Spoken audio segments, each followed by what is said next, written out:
धर्म को चलाने वाला उसका कोई महान पुरुष होता है। जैसे मोहम्मद साहब हुए, उन्होंने मुसलमान धर्म चलाया।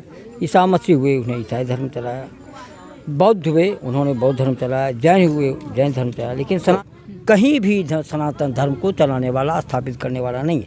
दूसरी बात, किसी भी धर्म का नियम होता है। सनातन धर्म का कोई अब तक नियम, कोई एक पुस्तक मैंने अब तक नहीं पढ़ी है कि सनातन धर्म 3000 वर्ष पहले जब आर्य में ब्राह्मण नेतृत्व करते हुए भारत में आए, उन्होंने अपने धर्म को वैदिक धर्म कहा था के रूप में स्थापित करके संपूर्ण भारत में लोगों को अपनी ओर रिझाया। और यही है देवता शक्ति की पूजा कराई, जिसका नेतृत्व असुघोष था।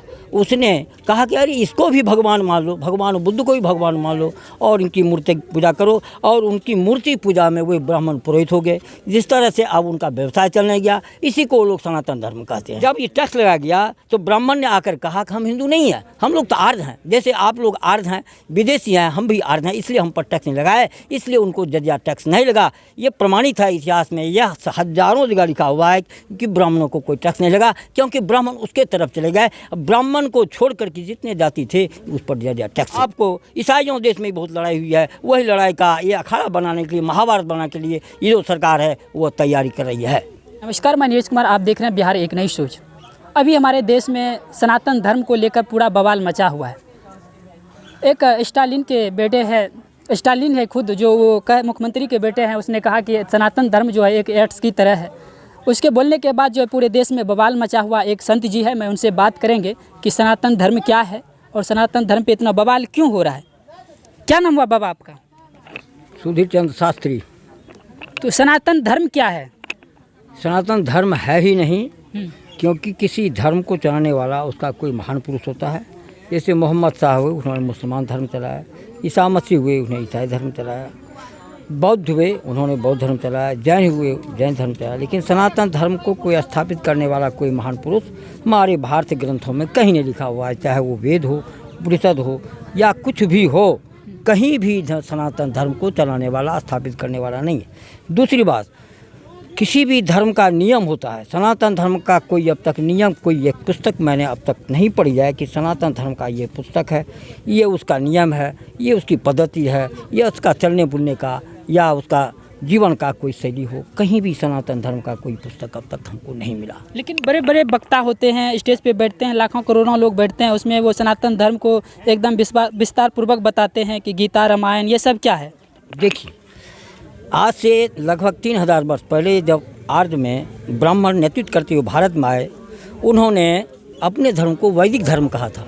उसके बाद वैदिक धर्म इतना कठिन था कि लोगों ने नहीं माना उसको। उन्होंने क्या किया, वैदिक धर्म को उन्होंने एक मूर्ति पूजा के रूप में, देवता देवी के रूप में स्थापित करके संपूर्ण भारत में लोगों को अपनी ओर रिझाया। और यही है देवता शक्ति की पूजा या देवता की पूजा, या मंदिरों में किसी मूर्ति को रखकर। जैसे देखिए ना, कुछ दिनों के बाद वैदिक धर्म के कुछ दिनों के बाद जब जैन धर्म हुआ, उसमें मूर्ति पूजा नहीं थी। बौद्ध धर्म में मूर्ति पूजा नहीं थी। लेकिन उनके मरने के ठीक 500 साल के बाद इन ब्राह्मणों ने एक मीटिंग कराई, जिसका नेतृत्व असुघोष था। उसने कहा कि अरे इसको भी भगवान मान लो, भगवान बुद्ध को भी भगवान मान लो और इनकी मूर्ति पूजा करो। और उनकी मूर्ति पूजा में वे ब्राह्मण पुरोहित हो गए। जिस तरह से अब उनका व्यवसाय चलने गया, इसी को लोग सनातन धर्म कहते हैं। यह पुराना, ये बतावे सनातन धर्म का इतिहास कितना दिन से है। मैं किसी भी भारत के विद्वान से पूछना चाहता हूँ, उसका ईस्वी सन बनाए और सनातन धर्म की क्या पहचान थी, क्या कहीं भी खुदाई में उसका कुछ मिला है।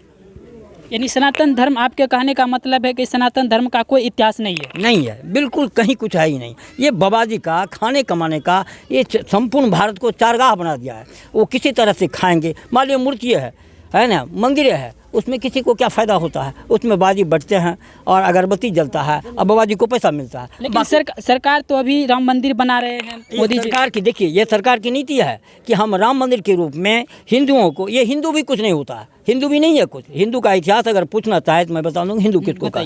ठीक, 11वीं शताब्दी में जब मुस्लिम यहाँ आए, उन्होंने, उनके मौलवियों ने कहा कि आपको अधिकार है कि यहाँ के लोगों पर टैक्स बढ़ाए। तो यहाँ के लोग जो थे गैर मुस्लिम थे, तो गैर मुस्लिम पर उन्होंने टैक्स लगाया। जब टैक्स लगाया तो चूंकि सिंधु नदी के कारण यहाँ के लोगों को हिंदू कहा जाता है, पक्की बात है, यहाँ हिंदू फिंदू कुछ नहीं है। सिंधु नदी के कारण आसपास लोग जो थे उनको हिंदू कहा गया, लेकिन ये आर्य जो लोग थे वो सिंधु नदी किनारे पर थे नहीं। जब ये टैक्स लगा गया तो ब्राह्मण ने आकर कहा कि हम हिंदू नहीं हैं, हम लोग तो आर्य हैं, जैसे आप लोग आर्य हैं, विदेशी हैं, हम भी आर्य हैं, इसलिए हम पर टैक्स नहीं लगाए, इसलिए उनको जजिया टैक्स नहीं लगा। ये प्रमाणित है इतिहास में, यह हजारों जगह लिखा हुआ है कि ब्राह्मणों को कोई टैक्स नहीं लगा, क्योंकि ब्राह्मण उसके तरफ चले गए। ब्राह्मण को छोड़ करके जितने जाति थे उस पर जजिया टैक्स लगा।